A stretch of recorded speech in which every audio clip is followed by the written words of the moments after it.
start off by having you introduce yourself and telling us where you served in the Peace Corps. Sure. So my name is Glen Baker, and I served in Peace Corps China and in Peace Corps Ukraine. Peace Corps China was 2014 to 2016, and Peace Corps Ukraine was 1996 to 1998. Okay, and as I told you earlier, Glenn, you're the first one that I've interviewed who has served 2 full tours in 2 different places. So that's amazing to me. Thank you very much. Anyway, had you always wanted to be in Peace Corps for as far back as you could remember? I wouldn't go that far. Okay. Honestly, it was something very happenstance. So in my early 30s, my aunt was having dinner with me and the family, and she had mentioned that she went to a Peace Corps recruitment meeting, and she was thinking about it, but she decided it wasn't for her, which was a good decision on her part. And my wheels started turning at the dinner table. I thought, you know what? This sounds good for me, and I know I can actually do this. Now, how old were you at this point? I was 32. 32? I was 32. Okay. Which isn't that much of a surprise, because I hear the average age of a Peace Corps volunteer, even now, is in the early 30s. So I was about right on target. Yeah. Oh. Yeah, I was, demographically speaking, I was nothing special. I was right on target, yeah. Okay, so you were 32 and your wheels were turning at the dinner table. And right. What did you do then? Well, I was excited. I thought about the adventure and the fun and, of course, the career opportunity. And the next thing I did was I went to a recruitment meeting in LA. I think it was on Wilshire Boulevard. Oh. And I think they're still on Wilshire Boulevard, but I could be mistaken. And I went to the recruitment meeting. There were several of us there, and there was a lady talking about the Peace Corps, and I got more excited, and the wheels started turning even more, and I got more and more committed to doing this, got more excited, more serious about it. And I get cold easily, so I'm going to put another jacket on. Sure. But what were you doing? You were living in LA at that time? I was living in Irvine, okay, which is in Orange County, which is not too far from LA. And what were you doing there? Let's see. At that time, I was working for a law firm. Yeah, I was as a paralegal, or no. I was a file clerk at a law firm. Oh, okay. Yeah, I did that for I think 3 years. Yeah. And where were you born, and where did you grow up? So the first question is easy. The second question is harder. I was born in Palo Alto, California. Beautiful place. Beautiful. Absolutely beautiful. Yes. Yeah, it's absolutely beautiful. East Bay area. And so as far as where I grew up, I kind of grew up all over. And a lot of people, their first question is, well, gosh, were you a military brat? I was not. It's a long story. Parents divorced very early. And sometimes I lived with him or my mother, or I lived with different parents. Yeah. I lived with different grandparents. Different states, different cities. So I went to many different schools. So I kind of grew up all over. Colorado, California, my home state, obviously. Arizona. Yeah. Yeah. Oklahoma at all? No. So Oklahoma is a completely different, much more recent story. And that was also kind of by happenstance, too. We could talk about that now, or no? We'll talk about that. Sure, later. That's fine. Whenever you want. Yeah. So let's just come back to where you were. You were getting more and more excited about Peace Corps. Yes. And what did you do about it? Did you fill out an application? Yes, I did. I filled out an 11-page paper application. An 11-page paper application, which is really significant because nowadays, as you know, it's all online. And I heard that Peace Corps really went online as late as the early 2000s. It took them kind of a while to get fully online. But yeah, so the second time for Peace Corps China, I filled out a 26-page electronic application. It was much more thorough. Yeah, much more involved. But we can talk about Peace Corps too later. So hope that answered your question. Yeah. So you filled out an 11-page application, and during that process, were you given a choice about where you might like to serve and what you might like to do? That's an excellent question, because I heard things have recently changed about maybe 5 or 6 years ago. I was not given a choice. So the way it worked back then, and it's my understanding it works completely differently now. Back then, and even during Peace Corps too, the way it worked was you were basically given a country. You take it or leave it? Yes and no. Yes and no. You were given a country, and it's my understanding that if you said no, there was a 6 months waiting period before they offered a second country. And I think, yeah, and I think if you turned down the second country, I think you were done. But don't quote me on this. That's what I remember at the time. We're talking 96 to 98. Yeah. But even in 2014, 2016, when I was in Peace Corps 2 in China, even during that time, they gave you a country. And we can talk more about that later. But yeah, they give you a country. Now, in terms of the job, I almost said MOS because I was in the military too. But the job that they give you, I also think that they assign that based on your qualifications and what you want. I don't think that has changed. But what has changed, I think they're a little more specific about the job now, and they're really specific about the country, because now you choose the country. That's the main change, which happened about 6 years ago. I don't know if you know about that main change. It was a major change. And I think they should have done this a long time ago. I think it was a smart change to allow the Peace Corps volunteer to choose his or her country and his or her very specific job. Yeah, it was a good change. But that's not the way it was then. So you Correct. were given, you were told you can go to this country. Ukraine. Yeah. Did you know anything about Ukraine? I knew nothing about Ukraine. I didn't have a clue as to which country I was going to go to.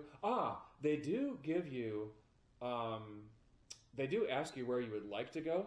They do ask you, and even back then, they ask you where you'd like to go, and if they can accommodate you, I think they will send you basically to where you wanted. And I wanted to go to South America. I was offered Ukraine. I wasn't disappointed. I was just kind of surprised and kind of mystified. I knew nothing about Ukraine. So I literally went to a library in 1996, and I did paper research with books. Remember those? You have to. Yeah, you had to back then. Yeah, no internet, none of that kind of stuff. So yeah, I made photocopies. Remember those? Actually, we still do photocopy now a lot. But yeah, I made photocopies. I did a lot of reading. I did a lot of highlighting with an actual highlighter. You know, not the electronic highlighter we use now. Yeah, and after a lot of thinking and consideration, I thought, you know what? This sounds like it could be fun and exciting, and I'm going to roll the dice and see what happens. So yeah. you accepted. I accept. Oh yes, I did accept. After a lot of thinking and after some time, I didn't accept immediately. I did my research. I did my detective work like I always do, and then after that, I made the decision. Yes, I'm going to move forward. Who did you talk to for advice or guidance or anything? There was a Peace Corps recruiter. Her name was Amy Daly. And she was my Peace Corps recruiter at the time, way back in 96. I'm shocked and surprised I still remember her name. And she answered my questions. She went over my paperwork. Has she been in the Peace Corps? Yes. Okay. Oh, and by the way, just for the record, when you're applying for the Peace Corps, there's a lot more to it than just the 11-page, now 26-page, maybe now 32-page, I don't know, application. You've got to get a full medical clearance, dental clearance. There's a telephone interview. There's a motivational statement. There's a lot of paperwork that goes into it. It's not as simple as just the application. And these clearances are all on you. You have to pay for these yourself, right? Oh yeah. Medical, the dental. Oh yeah. You pay for them yourself. Yeah. All right. Absolutely. Yeah. So you didn't have any medical or dental problems? I had none. Okay, so you were going to, that was not going to be an impediment. Not at all, and it wasn't the second time either. Many years later, it was also not a problem. All right. Yeah. Did you have any relatives or friends who offered their advice suggestions about you going into the Peace Corps in the Ukraine? I didn't get a whole lot of advice or suggestions, and I think it was because of, interrupt myself for a second to put the hat on, the human body loses 80% of its heat through its head, through his or her head. All right. Yeah, so anyway, to answer your question, as far as advice or suggestions, I didn't really get any because no one had been in. I didn't have any friends or family, and I still don't have any friends or family who has been in the Peace Corps. So because of that, I did not get any kind of advice or suggestions. Well, other people. I think I might have had a couple of people say don't do it or something, and of course, I completely ignored that. That worked like oil and water, In fact, it might have even encouraged me even more. That wasn't very smart to some people for saying that, and they regretted it when I succeeded. Yeah. So now anyway, what had you been doing with your life before the age of 32 and joining the Peace Corps? So before age of 32 and joining the Peace Corps, I got a lot of education. I got a degree from UC Irvine in English. I got another degree. I got a master's degree. They're hanging up on the wall over there in communications journalism from Cal State Fullerton. And so I studied a lot, got my degrees. I also worked full-time and sometimes part-time while I was going through school, doing various jobs, everything from paying the rent, right? And paying the rent. Yeah. And yeah. Let's see. Sounds like you were an academic person. Yes, I was. Yeah. Is that the way you would describe yourself, an academic person back then? Maybe even now? Yeah, I think more so back then. I consider myself a multifaceted person. I'm also good with my hands. I also play guitar. I like to travel. I love animals. So I have a lot of common sense. I'm not strictly an academic. But I think I was more of an academic back then. But since then, I've explored so many things in life. I've been in the military. When were you in the military and all this mix here? You're going to school, you're in the Peace Corps. When were you in the military? So I was in the military from 2007 to 2014. And that included a tour in Iraq as well. I was in OIF, Operation Iraqi Freedom. In the Army? In the Army National Guard, yeah. And my unit deployed once. Yeah. And it was the highlight of my military career. Absolutely. How long were you in Iraq? 1 year. And deployment. Go ahead. What did you do there? I worked as a journalist. I was a 72 Echo. 46 Quebec. I was a 72 Echo first, which is a human resource specialist, which is completely different from human resources in the so-called civilian world. Yeah. But my second MOS, military occupation specialty, was as a 46 Quebec, which is a public affairs specialist, which I found much more exciting and much more interesting. It's basically journalism. Mm-hmm. And so I went to school and I got a second MOS. So yeah, I worked there covering stories. I interviewed fellow soldiers, took a ton of photos, wrote a lot of articles. Wow. I wrote a lot of cut lines. I used Photoshop. I used, oh gosh, it was a program that I used to be quite good at. Not only Photoshop, it was something else for newspaper layout. Mm-hmm. I used that as well. And I can't. So you would put out a publication? Yeah, we put out a publication, a paper publication and an electronic publication. Yeah. Mm-hmm. About what was going on? About what was going on, yes. What you saw, who you talked to. Mm-hmm, mm-hmm. Did you have access to the brass? I did. I did have access to the brass. And you felt like they were talking to you in an honest and open way? Yes, I think so. Now, you got to keep in mind, military journalism is quite a bit different from civilian journalism. Sure. Right. And without going into too many details, I will just tell you that there are certain negative things that you just don't talk about. And I'm not going to talk about them now. But I can give you a humorous kind of neutral example, though. I'm up for it. Yeah, this will crack you up as a fellow journalist. This kind of gives you an example of a difference between military journalism and civilian journalism. There was a story that I wrote where it did not include the what of the story. Yeah, bizarre, right? I mean, Yeah. who, what, when, where, why, and sometimes how, right? Yeah. The 5 W's and sometimes how. Well, we didn't include the what of the story because I was not allowed, and I wasn't told what was being transported. And the main point of the story was a transportation story. So that tells you right there how different military journalism is from civilian journalism. So I found that kind of humorous and kind of weird. It's kind of weird, yes. Very weird, but it's... You had to be there, right? You had to be there. You had to be there. Yep. Right.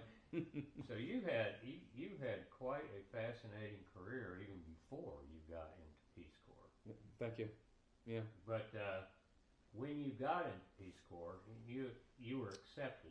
Yes. And you were going to go to Ukraine. Where were you going to train? So we trained in Lutsk. What's that? Not Kiev. Lutsk is a city in northwestern Ukraine in the Lutsk Oblast, which is not too far from the Rivnenska Oblast, the Rivne Oblast. And an oblast, think of an oblast as basically a state in Ukraine. It's the equivalent of a state in Ukraine, yeah. And we trained in Lutsk, and I loved Lutsk, a beautiful, quaint, medium-sized city in northwestern Ukraine. The most Ukrainian area in Ukraine is the northwest, absolutely. Ukraine, What's the climate like there? Bless its heart. So the climate in Ukraine, very cold. There's about 2 weeks out of the year where it feels so cold in the middle of January, it feels like somebody punched you in the nose right when you step outside. It's really brutal. It's brutal cold. Nothing like I've ever experienced anywhere in the States, or even China during my Peace Corps too. No comparison whatsoever. If you are a non-couch potato, an active person, it's a pain in the hind end. It really is. Yeah. Because you can't go out. Absolutely. I think, honestly, Richard, if there was one thing that would have caused me to tap out, as they say in the UFC, to tap out and give up, for either Peace Corps, it would have been, well, for the first Peace Corps Ukraine, it would have been the cold. Yeah. The nasty, long cold that goes on for months. But I was committed. I was committed to succeeding in the Peace Corps. I literally looked myself in the mirror before Peace Corps 1, and I said to myself, you will do this no matter what. You will succeed no matter what. You will get through the 2 years no matter what. I will do this. I was fully committed. I made a promise to myself in the mirror, as corny as it sounds. I actually had a conversation with myself. It was half pep talk, half tough love, a little bit of 50-50. Yeah. And I said to myself, you're going to do this. And if there was one thing, if I wasn't really fully committed, which would have caused me to tap out and go home, it would have been the long, cold winter, as the rock group Cinderella is fond of saying. Yeah. So, you went with a group, right? Yes, there were 52 of us. To train, yeah. How many were there? There were 52 of us. Again, I still remember the number. I don't know why. And I remember that 46 of us made it. 46 of us made it, which I heard was a pretty high number for Ukraine. The tap out rate, the rate of recidivism, if you want to get academic about it, or not recidivism, the rate of giving up. The lack of sticking to your guns and staying through it to the end. It was pretty high in Ukraine. Well, there was a word that was operative when I was in Peace Corps during the training, and it was called deselection. Deselection? Now, a lot of people have never even heard that word. Even I haven't heard of deselection. But you can imagine what it is. You're in the training group, and Peace Corps decides for whatever reason you're not right, so they deselect you and send you home. You know what? That happened to the first guy in China I'm not going to mention his name, obviously, but I will tell you what happened. He literally lost his temper during the middle of a Chinese language session. He lost his temper and cursed out one of the teachers, and they sent his ass home, to use the vernacular. Yeah. And by the way, I just, for the record, want to say that I used recidivism wrong. That's a word used for criminals who don't reform and continue to be criminals. Yeah, I just couldn't think of the word, but anyway. That's okay. So, yeah. Was anybody deselected from your group by the Peace Corps? Go home. Yes. There was a guy. Again, I'm not going to say his name, but it's kind of a humorous, kind of sad story, and I'll tell you it.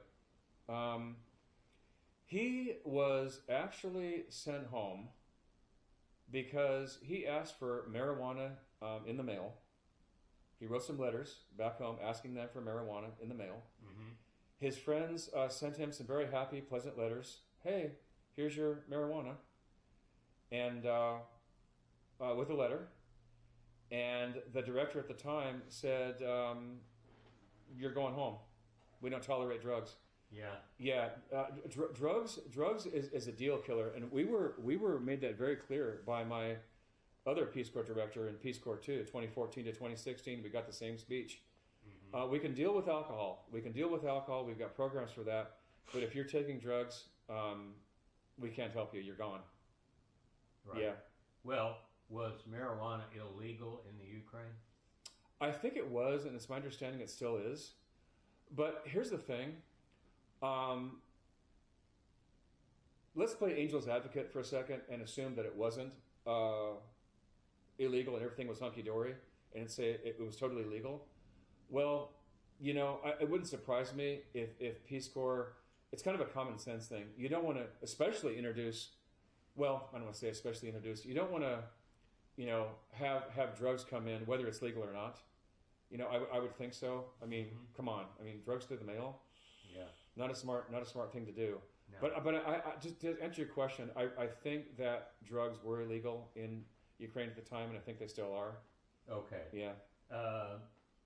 Did other trainees leave for their own reasons? Yeah, we had a guy who... You said there was just 6, though, right? Out of 52? Yeah, you did the math very well in your head. Yeah, there were 6. 46 out of the 52 made it, so yeah. There were 6 that didn't make it. We had a bunch of reasons. There was a couple who had to attend a wedding. I think their reason was legitimate, though. I think they had a legitimate reason. I think it was approved by the Peace Corps. It was toward the end.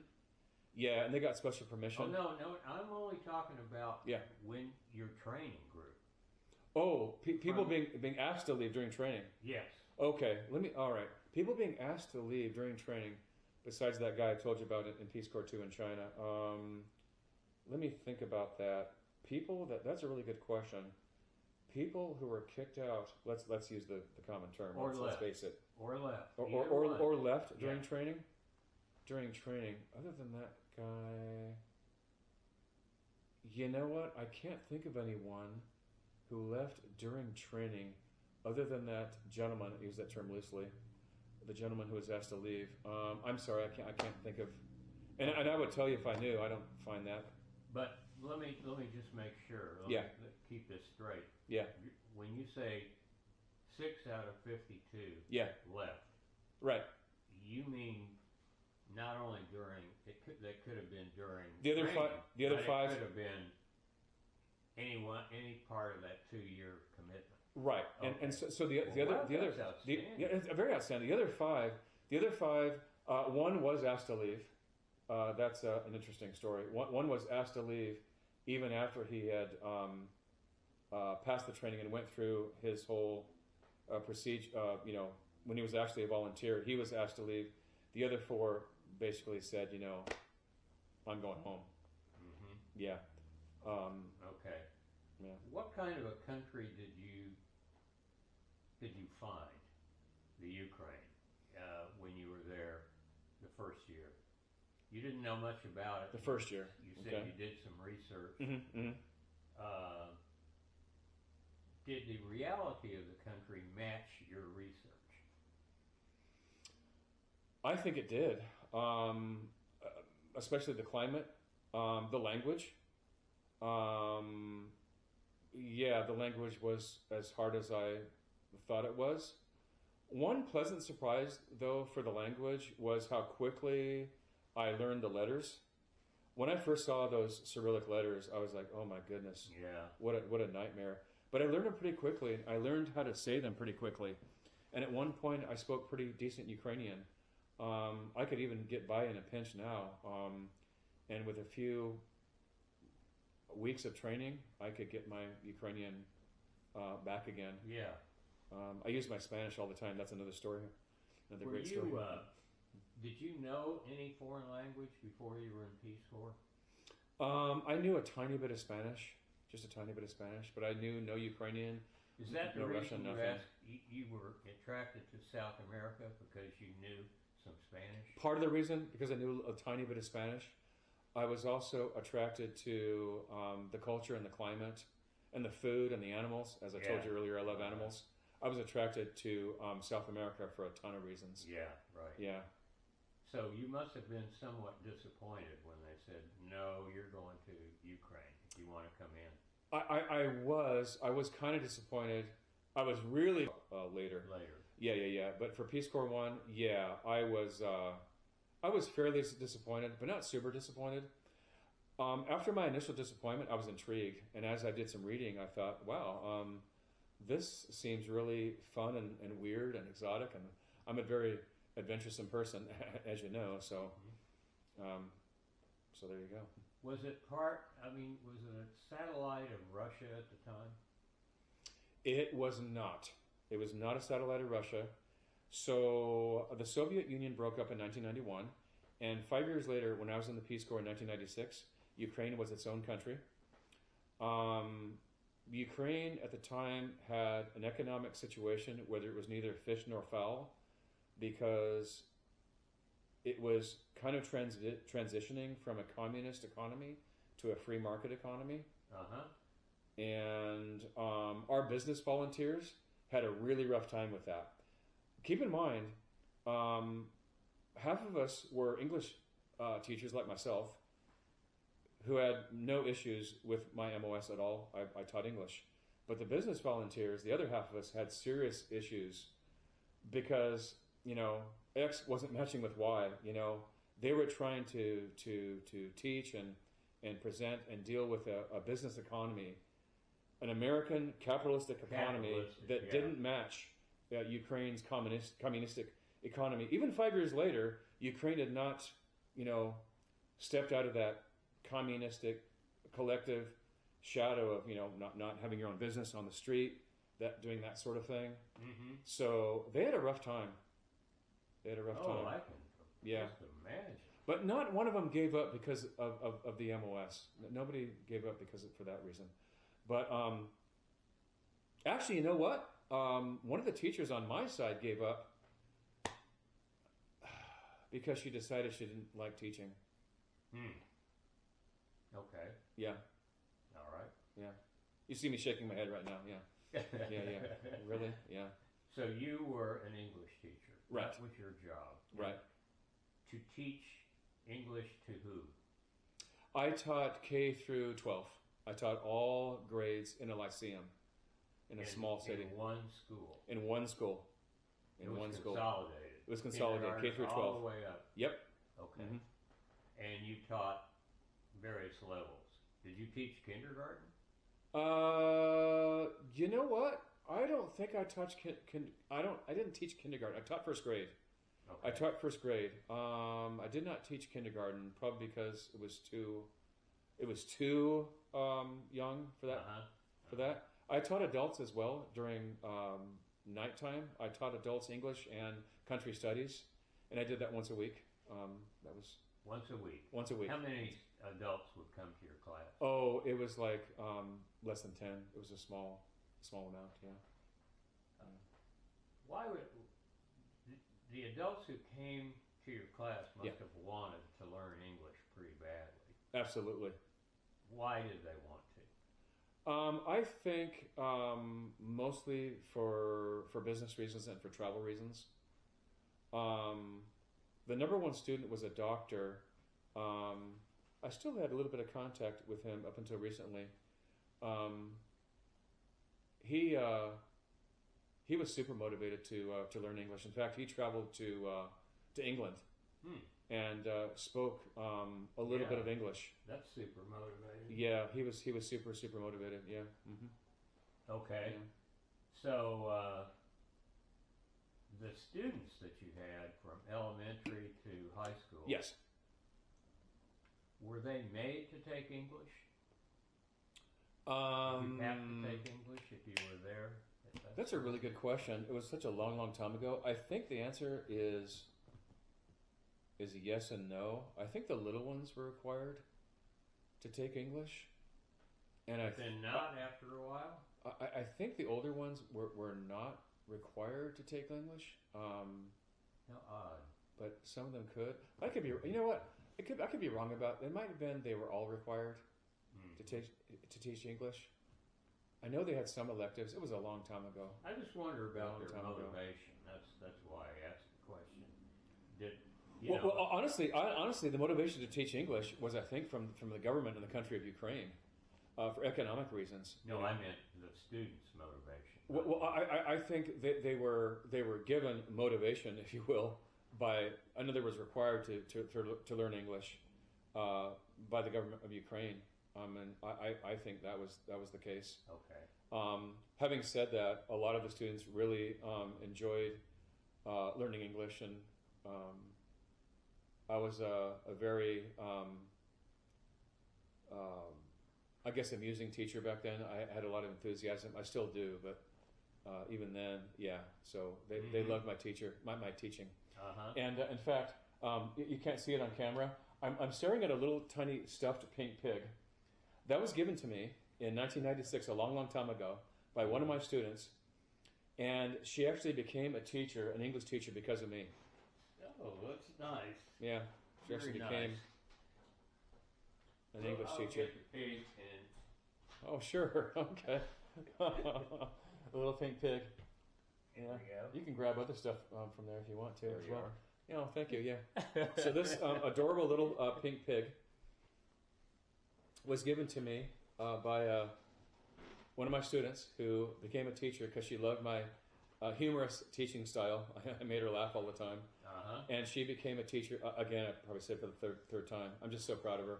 She's got students of her own, obviously. And we have had a couple of video conferences with her and her students. And the last one featured a masked Ukrainian soldier. Yeah. And fellow teachers. It was really cool. Wow. So Sphina is the name for pig in Ukrainian, and I'm surprised I still remember that. Sphina. All right. Malenka Sphina, small pig. So yeah. you must have known a fair amount of Ukrainian to be able to do this. Mm-hmm. Well, not before I arrived. When I arrived, I literally knew nothing. When I arrived in Ukraine, I knew nothing. That's why I was told you earlier. I was scared of the alphabet. I was like, "What is this?" I mean, it was I might as well be on Mars, you know. Some during your training? Oh, absolutely. Oh boy, did we learn! Yeah, we were given intensive training. We were given intensive training in Ukrainian. You'd have to be. You'd have to be. You would have to be. Yeah. Did it was you take to it? Did I do what? Did you take to it, or? I did take to it for a number of reasons. I felt like I had to. I wanted to. I had to professionally, and I also wanted to socially. I mean, here's the thing. I mean, you can decide not to do well in a foreign language when you're over there, but you're going to be lonely and socially isolated. Right. And common sense tells me that's really not a very smart thing to do. But some really bright people who have better language skills than I, bless their hearts, didn't do it.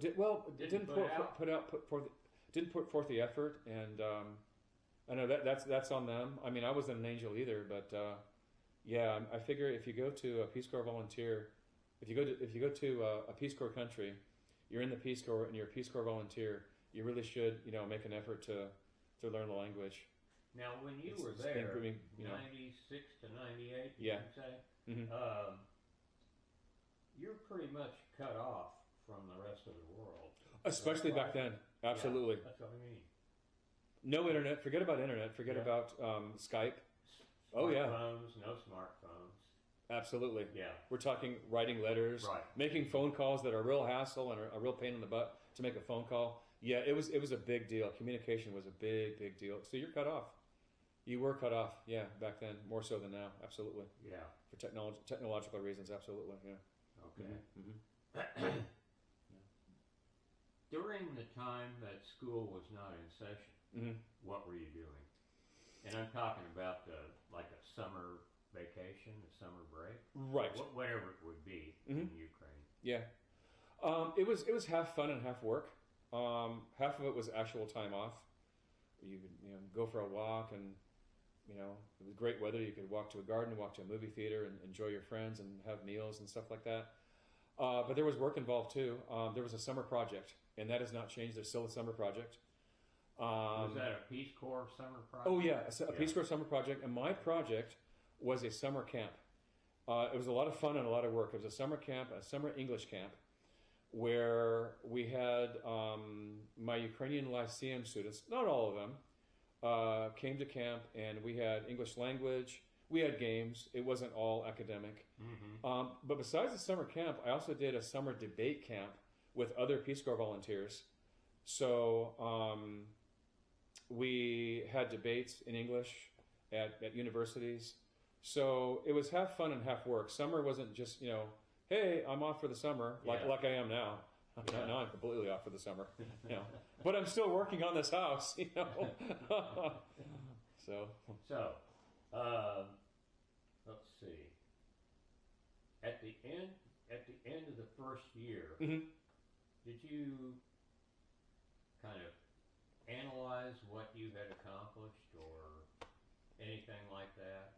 I did. It's the kind of thing when you're in your early 30s you would do. I think if I were in my early 20s, I wouldn't have intellectualized about this or been reflective. But because I was 33 at the time, right? I went from 32 to 33. I actually do remember, even now at the age of 61, projecting myself back then at age 32, and I actually did have this intellectual discussion in my head. I said to myself, you know what? A year has passed. Do you feel more comfortable in the language and the culture? You're darn right I did. After a year, yeah. And after a year, I had a pretty good feel for the language. I felt much more comfortable. I felt more relaxed. Felt more socially relaxed. I felt more professionally relaxed because I was used to the ins and outs of the Lyceum, my job, and I felt really comfortable in my community, in my little city. And Wonderful. my site partner, I still have a relationship to this day with my site partner and his wife and his two kids. That's a story in itself. What do you mean by side partner? Site partner. Oh, site. So my site partner, he also taught English at the Lyceum, and he also taught German. Are you talking about another Peace Corps volunteer? No. So your site partner, you know what? I might have got my terminology mixed up. My bad. I did get my terminology mixed up. I meant to say counterpart. Okay. Counterpart. Yeah. Counterpart. All right. Right. Your site partner is another Peace Corps volunteer at your site. Did you have one? I didn't have one. Okay. I was Peace Corps volunteer number one in my little village, and I didn't have a site partner. I had a counterpart, and I misspoke earlier. I meant to say that my counterpart and his wife and his kids, we have a really good relationship to this day. Did you live with them? Ukraine right now. I didn't live with them. I lived with a host mom. I call her my host mom. And then, no, when you go to your site, you don't live with anybody. You live with someone, and you still do this. To this day, it hasn't changed. In Peace Corps China, I lived with a host family, and that was a much better experience than living with a host mom. I still have contact with the host family in China to this day. It's awesome. Anyway, so as far as contact with my counterpart, I still have that to this day. That's wonderful. Yeah. That's wonderful. A lot of Peace Corps volunteers, RPCVs that I've interviewed, lost contact over the years. It's understandable. Now, cut off. So if Yeah, you still have things some, happen. that's great. Mm-hmm. All right. Yeah. So there was no question at the end of one pumped for year 2? I was pumped. I was pumped for year 2. In fact, I was even more pumped because I felt more comfortable. I felt more comfortable. I had a lot of skills and teaching under my belt. I also felt like I accomplished something. After a year, I helped these students. I helped my community. I learned Ukrainian. I ate a lot of tasty Ukrainian food, and I blended into the community. So it was awesome. I was even more pumped for year 2, and I felt more comfortable. It was a great combination, being even more excited and a lot more comfortable. I was not comfortable at all during training.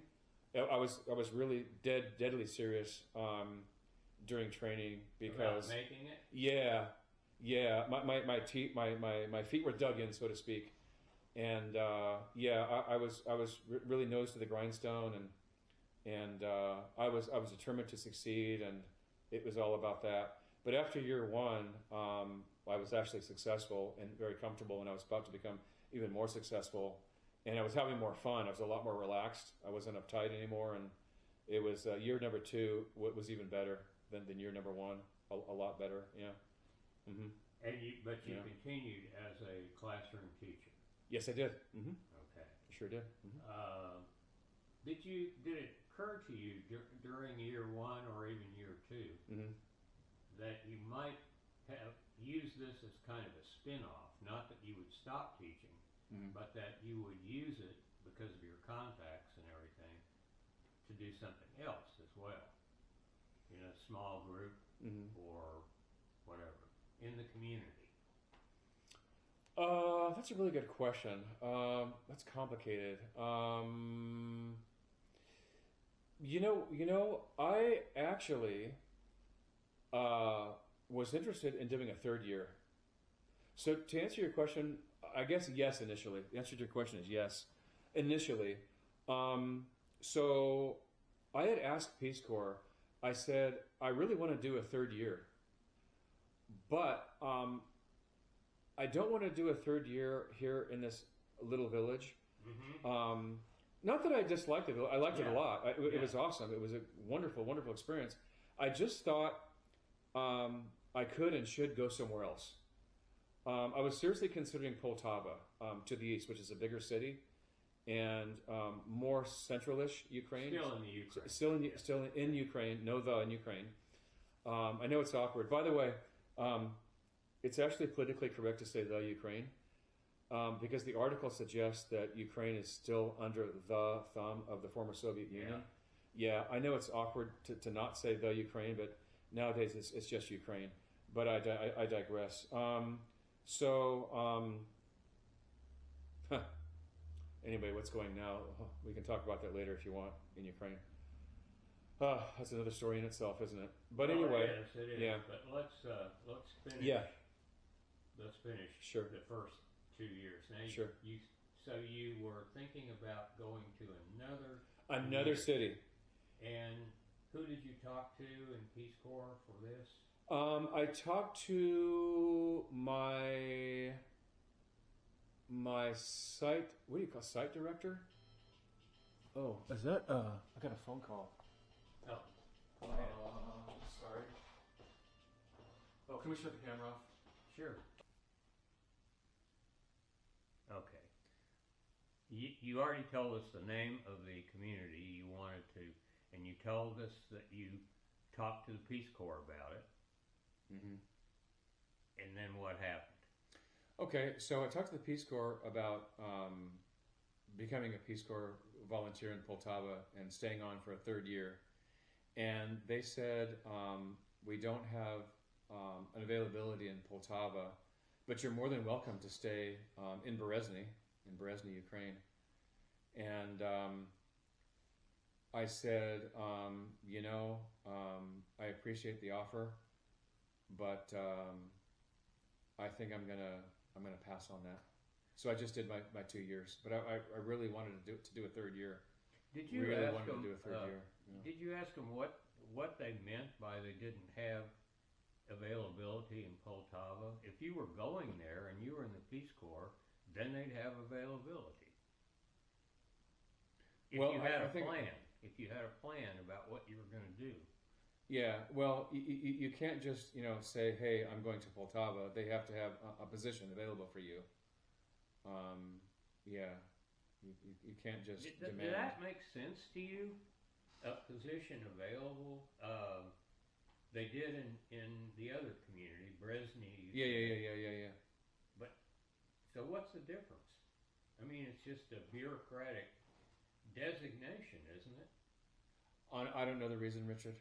Okay. I don't know their reason. But you didn't ask. You just said, okay, I don't want to go to a third year in Bresny.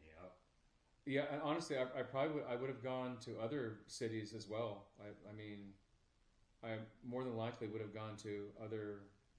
It depends. I would have done some research.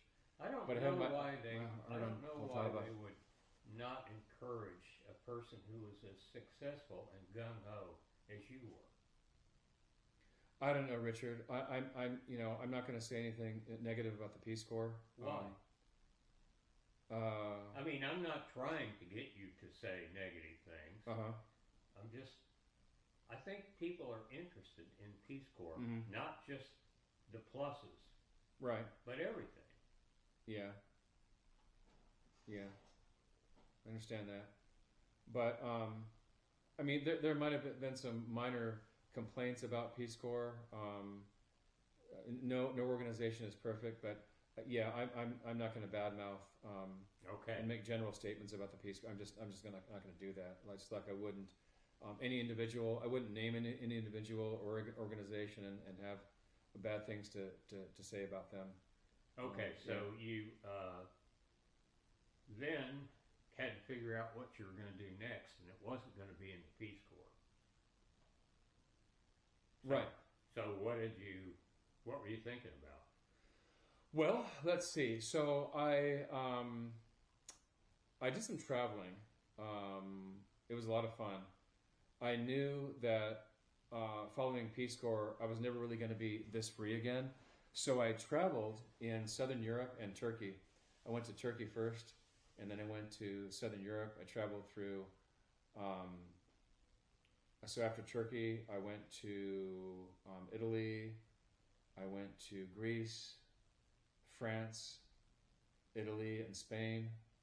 I went to Monaco as well. I went to Monaco just for the day so I could take pictures of the flag and little country of Monaco. Yeah, and I just had an absolute blast. Did you go by yourself? Yes, I did. Went by myself. Met a lot of people, but it was great. I had a lot of freedom because I was by myself. Sounds like a very expensive tour, wasn't it? It was not. No, it wasn't expensive at all. I lived really cheap. I lived out of a backpack. I stayed in hostels. It was a shoestring budget, and and because of that, I feel like I really got a chance to really visit these countries for real, and it was fun. I slept on a ship. With just a very thin roll of a blanket that I had with me. And I was in my early 30s, so I could get away with that back then. I slept on the deck of a ship to save money. Yep. I wouldn't do that now, but. Okay, so how long was this sojourn? How long did it last? This sojourn, I like that word, sojourn. An album called Seventh Sojourn by the Moody Blues. Oh. Great album. I'm a huge rock and roll fan. But anyway, so this sojourn lasted about 2.5 months. Wonderful. Yeah, and it was a really nice coincidence that Spain happened to be the furthermost southern European country, because I literally, if you picture a map in your head of Turkey, Ukraine, going across the Black Sea, going to Turkey, and I spent a week in Turkey. That was awesome. That's another story in itself. In fact, all the countries are a story in themselves. Sure. And then I went to from Turkey to. I tried to get him in order earlier, but anyway, imagine me making my way from Ukraine, Black Sea, Turkey, and eventually getting to Spain, including all those countries I mentioned previously. Yeah. And I spent 5 weeks out of those 2.5 months in Spain. I saved Spain for last because I was really interested in Spain. not only because of the Spanish, but partly because of that, because I wanted to, see the culture and be in Spain, and so. Did you want to live in Spain? I thought about it even back then, and interestingly enough, I did wind up living in Spain many years later for 7 years. Oh. Yeah, from up until fairly recently to 2013. Oh. Yeah, 2013, and count backwards to what, 2016ish. I lived and worked in Spain for 7 years. That's another story. Yeah. Yeah, I could write a separate novel for all my little adventures, huh? Well, when this was over, your trip was over. Yes. Where did you wind up? Well, I wound up. It's kind of a long story. I went to Fort Wayne, Indiana, to spend Thanksgiving with another Peace Corps volunteer and his family for Thanksgiving. We had a great time, and then I took a train. I took an Amtrak train from Fort Wayne, Indiana, to Anaheim, California, because that's where my family they were at, and so they picked me up at the Anaheim train station. And I remember even long before, yes, it did occur to me, the big question, right, is, Glenn, what are you going to do with your life, right? Obviously, yeah. I know you're getting to that, and I'm getting to that too, and I was getting to that back then. It was going through my mind.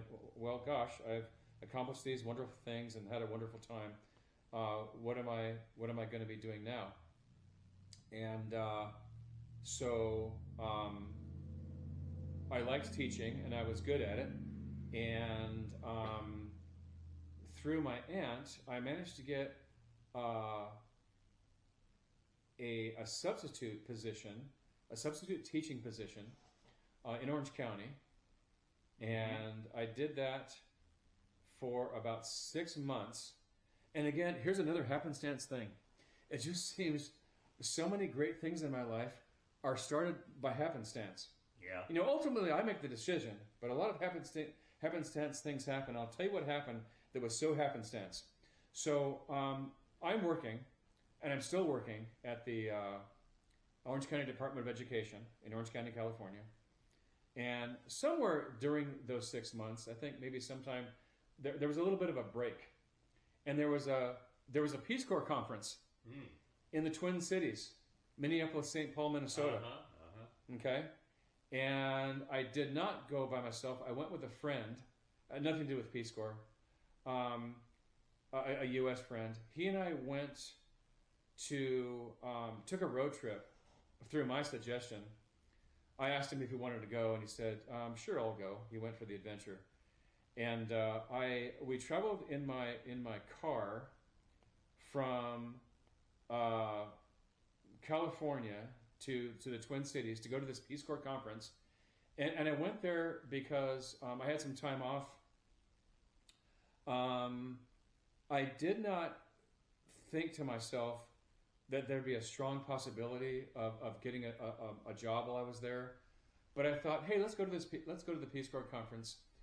John, do you want to come with me? Sure, I'll go. And in the back of my mind, I thought that it might be a good connection, to get some sort of job. But I mostly went there for fun and for traveling. We visited a lot of fun, interesting places along the way. Again, another story for another time. And I get to the Peace Corps conference, and we stayed at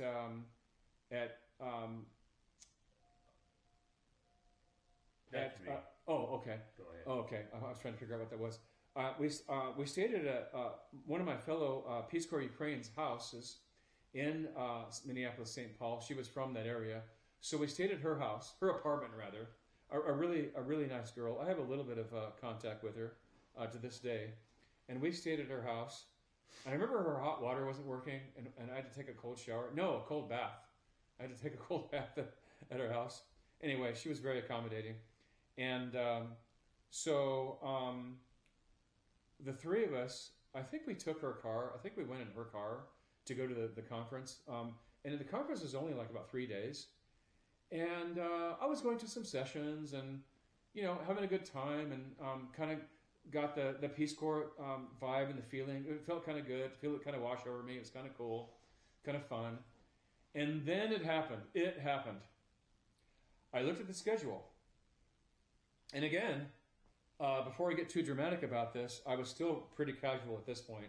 I saw something about, during this particular slot, there are career booths open. Interesting.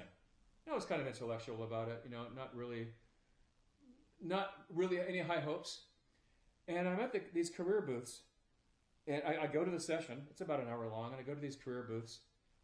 And who is there but the LAUSD, the Los Angeles Unified School District, is there. Mm-hmm. Yeah.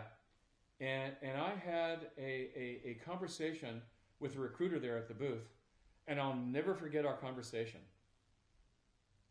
Here's where the big moment happens. And then more history happened because of this happenstance moment. They happened to be there. And I'm talking with the recruiter, and the recruiter asked me, so Glenn, what are you doing right now? I said, I'm substitute teaching. I'm substitute teaching in California. I'm subbing because right now I don't quite yet qualify for a real full-time teaching job. And he looked at me like this, and he goes, what are you talking about? Yes, he was almost mad at me. He goes, what are you talking about? Of course you qualify. And I was like taken aback by his attitude of course you qualify, right? And I said to him, what are you talking about? I don't qualify. And he goes, yes, you do. You were in the Peace Corps. You qualify for an emergency teaching credential. Come see me when you get back. He said he demanded. He was almost pissed at me. It was weird. It was almost humorous looking back at it. He goes, come see me when you get back to California and get yourself a job. Yeah. And I'm like, okay. And I did. What year would this have been? It was 1999. 1999. And in fact, here's the thing. This happened really, really quickly. I did not sit on my laurels. I didn't waste any time. I got that part-time substitute job because it's part-time by definition. I got that job pretty quickly in the year 1999, and I arrived in Fort Wayne, Indiana, in Thanksgiving of '98. So I got that part-time job pretty quickly. I got back on my feet very quickly, which I was really surprised. I was under a lot of stress, but I managed to get my life together really quickly. Mm-hmm. And then I got the full-time teaching position, and it's just so weird. And I did that for 6 years. Yeah. You did that in LA for 6 years. Yeah. Mm-hmm. Okay. Yeah. What did you teach there? I taught English there. Okay. Yeah. Mm-hmm. And what did you do after that? After LA? Well, let's see. After LA, we got to get you between 1999 and 2014, or was it 16 when you joined the Peace Corps again? Right. So, but we've got to do it in a summary fashion. Right. That's a lot of years, and okay. You probably had a lot of activities. Yeah, I did. But do your best. Sure. Okay. Before I continue, this is starting to sound almost like a job interview and not so much like a Peace Corps thing. I thought we were going to focus mostly on the Peace Corps, but we are. Okay. But I think viewers would be interested in what you did between the first Peace Corps and the second Peace Corps. Okay. Not in depth. Okay. Not, necessarily. Fair enough. Yeah. That makes sense. Yeah. So, let's see. So after LAUSD, I got another teaching job up north. Let's see. I also went to DeVry University, and I got a third degree. What was that in? That was it was called BSTM, a Bachelor of Science in Technical Management. And I credit, a lot of people badmouth DeVry, and they try to say they're not accredited, which is not true. They are accredited. And I learned about computers, and I became technical thanks to DeVry and getting my degree in technical management. I have 3 degrees, and I'm just as proud of that degree, mm-hmm. my MS in that degree, as my BA in English and my MA in communications. I'm just as proud of my BS in technical management. Okay. Yeah, and so that's where I learned a lot of. I became really comfortable with computers thanks to that degree. I did that, and I was also working at the time, and I wound up joining the military. That was 2007. Like I told you earlier, 2007 to 2014, and you were in the Army, and I was in the Army National Guard. I was in the Army National Guard, and I went to school. You see, when you're in the military, you have to have an MOS, a military occupation specialty, and my first one was, like I said earlier, was the 42 Alpha, which is human resources specialist. Yeah. And then I became a 72 Echo, a public affairs specialist later. And I was in the Army from 2007 to 2014. The first part of the time, working as a human resources specialist. By the way, is quite a bit different from what you're thinking a human resource specialist is in the civilian world. Mm-hmm. If you're a human resource specialist in the military world, it's a lot more technical and it's more computer based. It's a lot less human.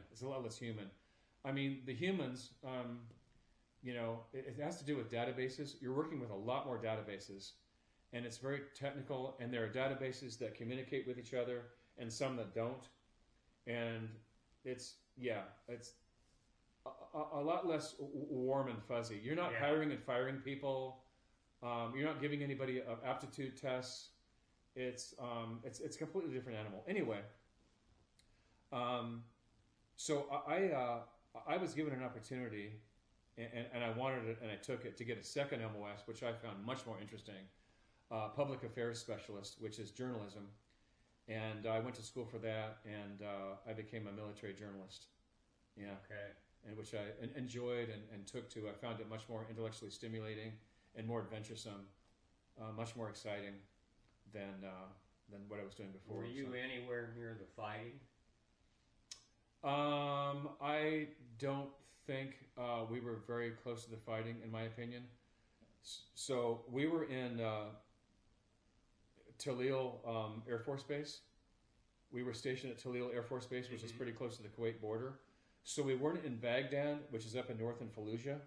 We weren't up in that area of the fighting. But, honestly, I'm kind of downplaying things quite a bit because we were rocketed, we were mortared.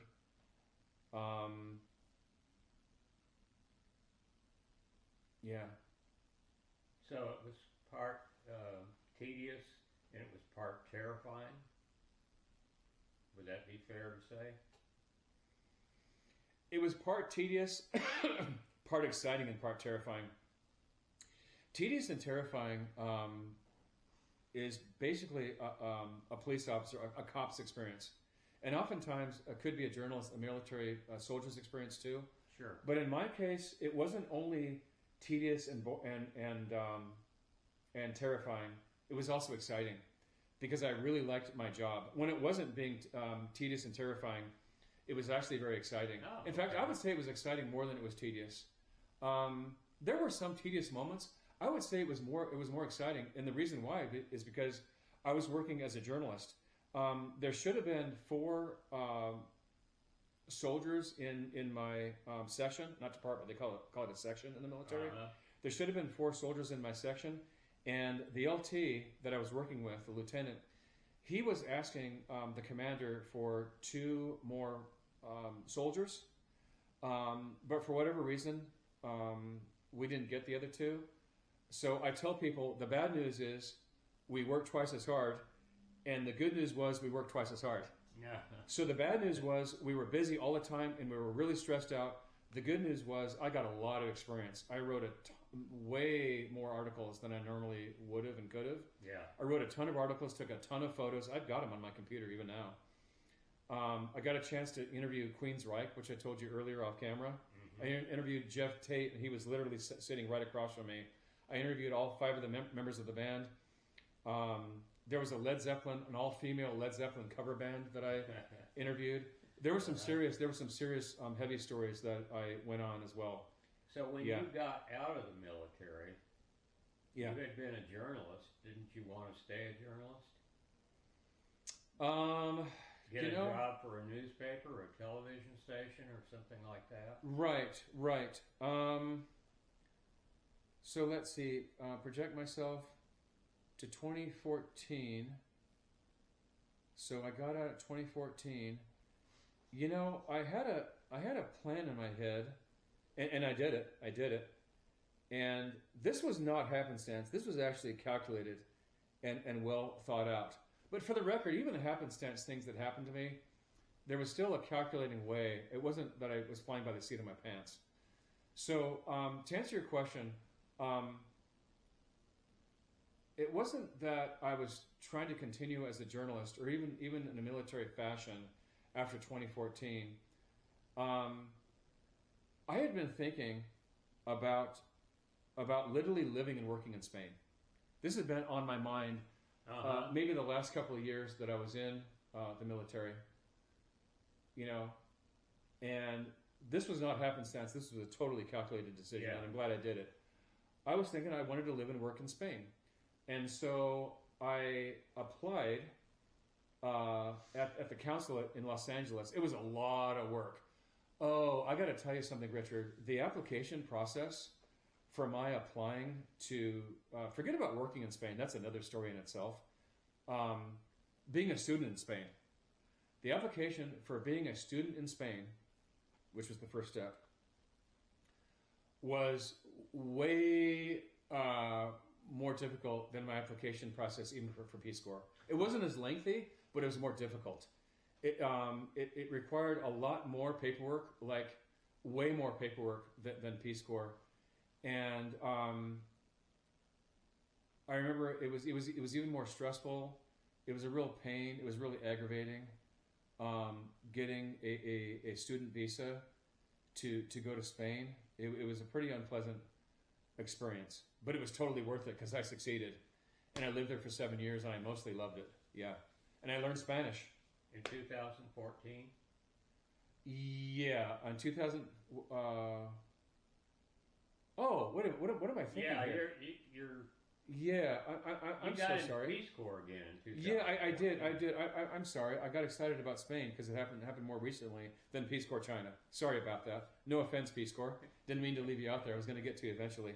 But yeah, to be fair, for the record, from 2014 to 2016, as I mentioned earlier anyway, I was in Peace Corps China. So 2016 to the present, to the almost present, which was 2023, that's when I was in Spain. But yeah, so that the Peace Corps China time was 2014 to 2016. Now, why, after you got out of the military, why did you join Peace Corps again? Because I wanted to. Simply because I wanted to. And that was a calculated decision on my part. Unlike Peace Corps 1, which started off as a total happenstance thing, and then I made a decision. It was a conversation at a dinner table that caused me to go to Peace Corps 1. No, Peace Corps 2 was a very careful, calculated decision that wasn't the least bit happenstance. I wanted to do Peace Corps again. I wanted that excitement again. And do you have a country in mind? Yeah, Spain. Spain. Yeah. Okay, so you want? I'm sorry. We're talking about. No. I didn't have Spain in mind. I'm sorry. For Peace Corps 2, I had South America in mind. Oh, okay. Yeah. I'm sorry. I've been to so many places. My head is all mixed up with all these different places and dates. But yeah, the second time, which had a lot in common with the first time, I wanted to go to South America. Right. Again, just like I wanted to way back in 1996. Fast forward to 2014, and in the Peace Corps, I specifically wanted South America. And here's the thing.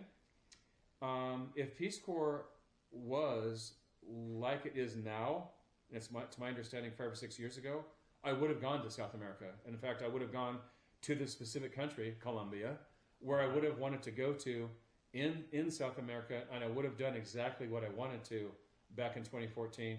But in 2014, Peace Corps worked the same way as it did from 1996 to 1998, where you were given a country. You were given a country. And Richard, just like you asked me earlier in the interview about disappointment, this time I was really genuinely disappointed. Because I got China I was given China instead of South America, which is where I wanted to go. Yeah. I was super disappointed. Because I'm like, oh no, not again. And this time I really, really want to go. And I'm older. I'm in my 50s now. And, I feel like I should deserve to go where I want to go. Yeah. And first they told me yes, and then they told me yes, China. And I'm like, what? And it seemed illogical to me. It seemed really illogical. It didn't make any sense. And I told my recruiter this, which I wouldn't have said a long time ago in my early 30s. But I said, we had a phone conversation. I said, I got to be honest with you. I'm not happy. In fact, I'm disappointed. And he said, now hold on, Glenn. Hold on a second. You were chosen to go to China. And I said, well, yeah, I kind of see that. What do you mean exactly chosen? He said, you were selected specifically to go to China. Not everybody gets to go to China. You were one of the cream of the crop. You're one of the best. Based on your resume, you're a former Peace Corps volunteer. You've been in the military. All the things you've done. Right. You're an above average Peace Corps volunteer. That's his words, not mine. I'm just like everybody else. So he said, you know what? He goes, it's a privilege and an honor to go to Peace Corps China. And not to mention the U.S. China thing going on. In fact, China doesn't even call us. They call us friendship volunteers. That's another. I don't know if you know. They called us. That's another story. We don't go to China anymore, which is a completely different animal in itself, obviously, for another time. But anyway, he kind of buttered me up a lot of it. He flattered me. Yeah. Which I took very well. I was flattered and I was buttered up. But I was in my 50s and I was a little bit cynical too. But besides the buttering up, I also took it with a grain of salt, and so I was excited. I got to admit, I was really excited over the fact that he said that I was selected, and he also said something that really sold me. He said something that really sold me. He said, Glenn, you are going to be working as a university professor. Huh. And I said, really? And he said, yeah, you're going to be working as a university professor in a big city. And he was right, Chengdu, China, the land of the pandas. That is kind of south and a little bit west of China. It's the land of the pandas. So coincidentally, so you were doing some serious reevaluating at this point, right? I was doing some serious reevaluating. Reevaluating. Yeah, you mean specifically over China in particular, or right? I was doing some reevaluating. That wasn't your plan to go to China, but now they've made it so attractive. They made it so attractive, and it was attractive. I look back on it now, and it turned out to be a great thing. It wasn't a piece of cake, and there's some complaints that I'm not going to go into, some specifics that I won't go into. There were some good things that I might go into, but so it really turned out to be. You mean about your assignment? Is that what you're referring to? Yeah. Good things and bad things? Yeah. Okay. Yeah. I mean, so you were. I don't. Here's the thing, Richard. I don't like naming names, and unless they're positive. I've told you some very positive names and some positive places, but if it's a not so much a negative place, I wouldn't mind mentioning a negative place, but a negative person or a negative organization, I'm not going to do that. Yeah, I'm not going to do that. You don't sound like a journalist. Well, I'll tell you. I think I do sound like a journalist because I'm on the other end of the game, and I know the game. and I've watched other uncomfortable people like Robert Downey Jr. being asked about his dad, and him looking at the interview and looking askance and going, "What are we doing here?" I'm playing Robert Downey Jr. right now. You've seen the interview, right? What are we doing right now? Or Tom Cruise. Like saying, you're out of line, blah, blah, blah. And the guy's, okay, you're right, I am. But anyway, so I think especially I'm sounding like a journalist because I know the game and I don't want to, I don't want to do that. So, okay. Yeah. All right. So yeah. Tell us about your assignment then in China. So as far as my assignment in China goes, so it was teaching was fun and very interesting intellectually, and it was a very good experience interacting with the students. These were students from ages 18 to 22, and I thought that And they're learning English, right? yeah, and they're learning English, and they were very shy. These were students. They were quite a bit different from my Peace Corps Ukraine students. First of all, they were young adults, 18 to 22, college, university students, and they were shy in terms of speaking, but they had a good background in the other three modalities of learning, which includes listening and reading and listening. But as far as the speaking goes, they were pretty shy. And what is the camera? Go ahead. No, it's oh, fine. okay, all right. So anyway, yeah, it was a very good teaching experience. The job part was the best part. I really felt like I was doing something, connecting with the students and giving them some good knowledge and a lot of humor. You know, just like Peace Corps 1 in the classroom, a lot of humor in the classroom, a lot of jokes and yeah, good times, and of course a lot of learning. You know. And you lived with a family, you said. Yes, I did. Yes and no. So just like Peace Corps 1, and I think this hasn't changed, the way it works is you live with a family through training. You don't live with a family after training. Oh, okay. Yeah, and that was the same as Peace Corps 1. I don't know if maybe it's changed. Maybe you do live with a family after training, but we didn't then, and we didn't my second then, which was more recently. Yeah, I did live with a family which consisted of it was a couple in their 30s, and I was in my 50s. They were in their 30s, and we got along great. We had awesome conversations. We had dinner conversations, a lot of humor, a lot of jokes, a wonderful cultural exchange. We got along famously, and we still do, and I'd like to see them someday. By the way, I have actually seen my Ukrainian counterparts 4 times since Peace Corps 1. I actually went to Ukraine and visited them 4 times, and I can tell you the years. So it was 2003, 2008, 2010, and 2013 for a couple of weeks. Yeah. Yeah. That's wonderful. It was awesome. Absolutely wonderful. Yeah. And I hope to see Jan and Faye. Hope to see Jan and Faye someday as well. The Chinese couple. Yeah, the Chinese couple. Hope to see them. They've got an adorable kitty cat named Xiaowanza, which means little bowl. Xiaowanza. I'm not sure if I'm pronouncing it right, but Xiaowanza means little bowl in Chinese. And they send me pictures of their cat and other photos too. Did they help you learn Chinese? They did. They did help me learn Chinese. Yes. At the table, the dinner table, the lunch table, we would go over, food and household items, and yeah, they helped me learn Chinese.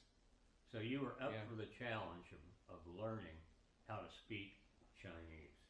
Yes, I was. I was up for the challenge of learning how to speak Chinese. Were there any Peace Corps volunteers near you? Yes, which was different. Not only were there Peace Corps volunteers with me, there were Peace Corps volunteers. I actually had a site partner, as we talked about earlier. I actually had a site partner.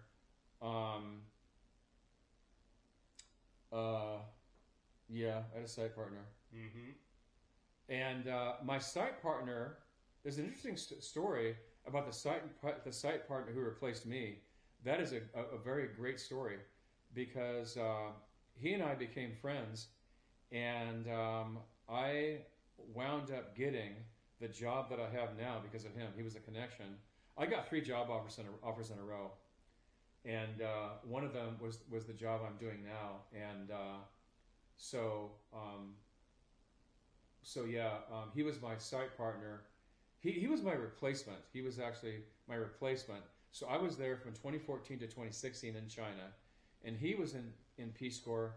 He overlapped with me 2015 to 2017. Wait. Yeah, that's right. Yeah, 2015 to 2017. So there was 1 year of overlap. where I was his mentor, and I trained him as his as a site partner. Yeah. I showed him the ropes and helped him a lot. Yeah, but yeah. All right. He wound up marrying a Chinese girl, and they have kids, and they're here in Tulsa, Oklahoma, just like I am. Oh, yeah, very yeah, nice. yeah, Wow. yeah. Did you have any romances yourself in China? China, no. It's funny you didn't ask me about Ukraine, because Ukraine was a big yes. All right. Yeah, yeah. I had two Ukrainian girlfriends, both coincidentally named Luda. I call them Luda 1 and Luda 2. I didn't date them simultaneously, but yeah, That's good. Yeah, but And were you really serious about either Luda 1 or Luda 2? I mean, maybe get married? yeah, I think we're kind of moving into Tom Cruise, Robert Downey Jr. territory here. I don't want to go into too much detail about my romances with that, because I don't really see the connection with Peace Corps, and you were in the Peace Corps, you were in the Ukraine, and yeah, it was part of your life. That's the connection. Okay, yeah. Well, I'll just say that those were two. Those were the two main romances that I had. I did not have any romance at all in China. Absolutely zero. Okay. And that was not happenstance. That was a very calculated decision. And I'm not going to go into why. Yeah, I'm definitely not going to go into why. Yeah, I absolutely had zero romantic relationships in China, and that was a very wise decision for a number of reasons. Yeah. Did you continue in the same job in China for the 2 years? Yes, I did. The university professor? Yes. Okay. Yeah. Did you do a fair amount of traveling when you could? I did. That's an excellent question. See, those are questions that I love to talk about. I love to talk about travel. If you look over to my right here, besides my little Ukrainian shrine, I have a little China shrine. Uh-huh. And I look over there because there's a little terracotta warrior over there, which I believe was in Xi'an, China, but I could be wrong about that. I think I went to Xi'an to see the terracotta warriors. That was awesome. The terracotta warriors are... oh, yeah, use the camera. There it is. Yeah, and that little plate of the Great Wall, which I also visited, this little plate of the Great Wall, which I also visited, I went there. That was an awesome experience. That Chinese panda dressing screen, miniature dressing screen, if you will, was given to me by a student as a going away present. In fact, I received a ton of... Oh, that was my refrigerator, not your camera. That's my noisy refrigerator. Sorry about that. My bad. Bad refrigerator. Oink at them. Oink, oink, oink. Okay, so you did have some really excellent travel experiences. I did. In China. I did. Okay. I did have some excellent... And in Ukraine, too. I had some, yeah. And do you still keep up with anyone from China? Other than the... We probably should move the camera because I'm moving over here more. Sure. Yeah. So, do I keep up with anybody where? From China. Of course, you've kept up with the two who live here in Tulsa. Yes. But anybody else? Yes. I keep up with my students, but not on Facebook, with email. I will sometimes send mass emails to particular groups of students. And I'll occasionally get an individual student who emails me back, and I'll send photos. They'll send me photos. Yeah. From the university. Good. Yeah. Very good. And do any of them intend to come to the U.S. either for a visit or to live? You know what? Actually, that's an excellent question. It turns out that Jan and Faye actually have already done that. But not to visit me because I was in Spain at the time. Yeah. But while I was in Spain, they asked me for some advice about traveling, of things to do in the States. And I said, honestly, not to brag about my own state, but honestly, I would rent a car, go up PCH, Pacific Coast Highway, in my neck of the woods, Southern California, and go, Oh, absolutely. And do that. Yeah. And they did it and had an absolute blast. They said, Glenn, that was a really good suggestion. And so that's what they did, and Yeah. they did a lot of exploring. They took a ton of photos of lighthouses and stuff, and yeah, I would love for them to visit me. I would love to go to China and visit them. As soon as this ridiculous war is over in Ukraine, I also would love to go to Ukraine and because it's been since 2013 was my last visit. What 13 years ago? Yeah. Yeah, 12. 12 years ago, if you want to get exact, because it's 2025, not 2026. Yeah. So yeah, I would love to visit them. I would love to visit. Yeah, I love traveling and visiting So people I you know. expect to do that at some point. I wouldn't go so far. Correct. I wouldn't go so far that I expect to do it. Like I'm making the Peace Corps one promise. Glenn, you will succeed. Every now and then I do dig my heels in over things, but I mean, you know, I'm not digging my heels in and saying I must go to China. You know, 'cause as far as Ukraine goes, to be fair to me, I've been there 4 times already. You know, but yeah, I would love to go to Ukraine again and China. I would love to do it, but I don't feel like morally obligated to do it. Yeah. Okay. Yeah. Do you have any Ukrainian friends who want out, who are sick of the war and just would love to come to the U.S. to settle down? That's a really good question. Yes and no. Yes and no. The first part of your question, as far as the Ukrainians being sick of the war, absolutely, absolutely. I did have a conversation with some people I know in Ukraine who are very sick of the war. They're sick of all the death. Uh-huh. They're sick of all the suffering. They're sick of people in their own hometown, boys, in their own hometown, not coming home. Of course. I'm sick of it. You know, we Americans are not, you know, happy with the situation. But I think for me it's a little more extreme. I'm more unhappy than the average American because I actually lived in Ukraine. I have friends there, and I've connected with the people and the culture and everything. So I'm probably more. I'm not probably. I am more angry and more sad about what's going on in Ukraine than, you know, your average American. Sure, of course you are. Yeah. I feel my shoulders going up right now. Yeah. So to answer the question, though, do you have people in the Ukraine who want to come to the U.S.? who want to come here to get out of there? That's the no part. I haven't actually spoken with somebody who says, Glenn, I want to stay in Ukraine and I don't want to go to the U.S. I've never really had that, or the other way around. I've never really had that conversation with any Ukrainian who said, I really want to get the hell out of here and go to the U.S. or anywhere else. So I can't really answer that question because I haven't had that conversation. But the conversation I have had is about the death and the destruction. I have had that conversation, and they're fed up with it. Yeah. Yeah, so sad. Very sad. sad. It's maddening. Yeah. Have you considered joining the Peace Corps again? You know what? That's an excellent question.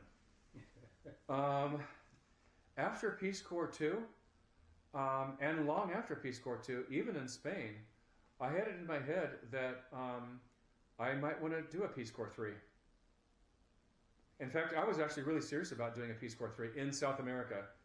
And this time I could have pulled it off because I would have said, hey, look, you know, I'm either going to Colombia or I'm going to blah, blah, blah, or we're not going to play this game. Right. Yeah, because that's the rules. You choose where you want to go.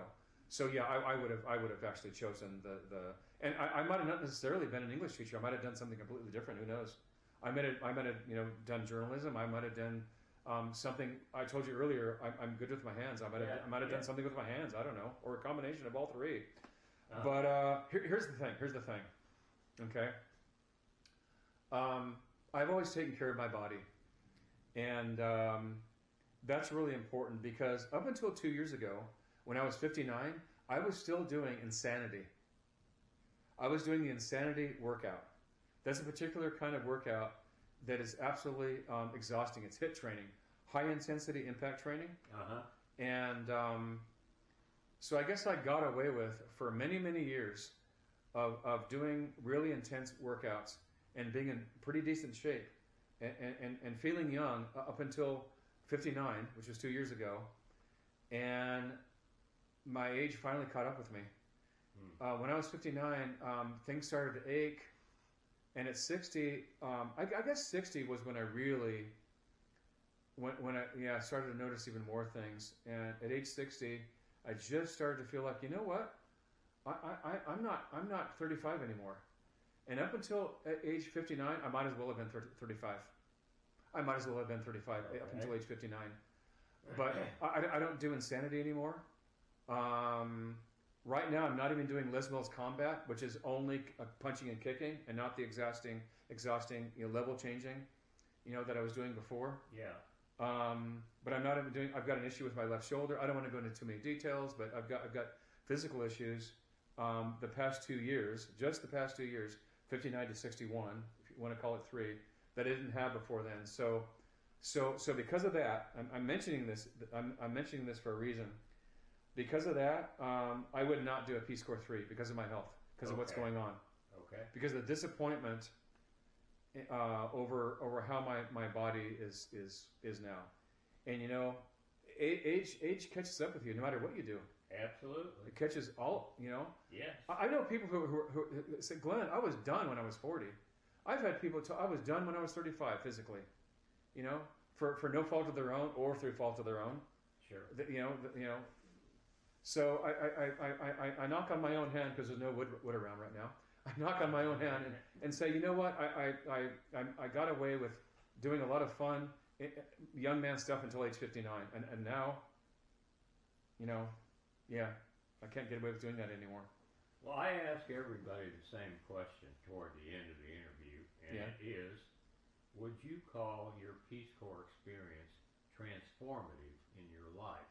And if so, why? That was the greatest question you've asked during the entire interview. Peace Corps 1 made me who I am today. Peace Corps Ukraine made me who I am today. In what sense? It changed me completely. It in many senses, it gave me real genuine self-confidence. It gave me a real genuine self-confidence. Not the superficial United States confidence that a lot of people have. Right. I mean, real worldly confidence. And it made me tougher and stronger and more appreciative of my own country. I learned a foreign language for real. I learned about a foreign culture for real. I made friendships there. It made me a better, stronger, I think more interesting person. It gave me resilience. It gave me a lot of resilience that I used to get through a lot of tough, scary experiences that I had in Peace Corps 2, that I had in the military, that I've had in East LA and in different hairy, scary, or just difficult situations.